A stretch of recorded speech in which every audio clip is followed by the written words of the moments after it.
La Pierre Saint-Martin, tout sourire en cette fin de vacances. Malgré quelques craintes en début de saison, la station béarnaise n'a finalement pas été pénalisée par l'incendie de la gare du télésiège survenu en janvier dernier. On a mis en place des solutions qui aujourd'hui transportent à peu près entre 1000 et 1500 personnes clients sur une journée là-haut.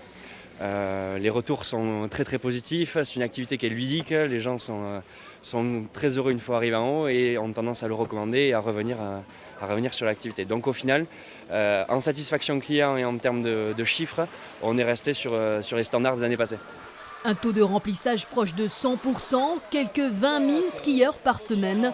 La bonne fréquentation de ces vacances a permis de compenser en partie les mauvais chiffres de décembre. Le bilan est positif pour février, malgré qu'on a une baisse en décembre et en janvier. Mais bon voilà, maintenant on espère qu'on croise les doigts. On dit à nos clients qu'on est là encore jusqu'au 14 avril et on espère que la saison continue avec ce soleil et cette neige. Lucky, debout.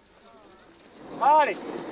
Même constat un peu plus bas dans l'espace nordique. Les mûcheurs et leurs chiens sont sur les pistes depuis ce matin. Ici aussi, on affiche complet.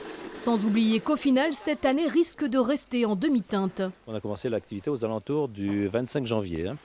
Cependant, on a quand même rattrapé un petit peu la différence parce qu'on a quand même un ciel très clément. Quand on voit le soleil qu'il y a ici sur l'espace nordique, ça fait 3 semaines que nous sommes comme cela. Donc quand même, ça permet de minimiser un petit peu la casse. Mais le mal est fait. Si la Nouvelle-Aquitaine retourne à l'école lundi, Toulouse et Paris sont toujours en vacances. La Pierre Saint-Martin a encore quelques cartes à jouer, à condition que le soleil reste de la partie.